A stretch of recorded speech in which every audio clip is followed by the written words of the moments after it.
Welcome! In front of me I have GARMIN Forerunner 165 and I'm gonna show you how to enable and how to disable the Do Not Disturb mode on this watch. First we need to press and hold the light button to open the controls menu. So press and hold it, and after a second or two the controls menu should appear on the screen. Once the menu opens, you can use the up and down buttons or the touch screen to scroll through the menu.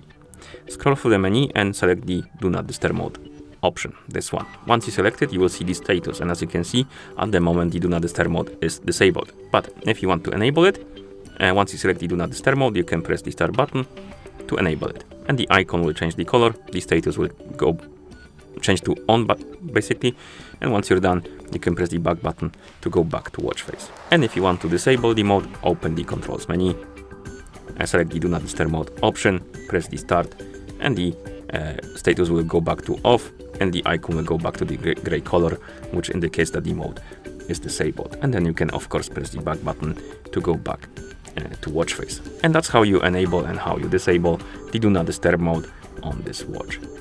Thank you for watching.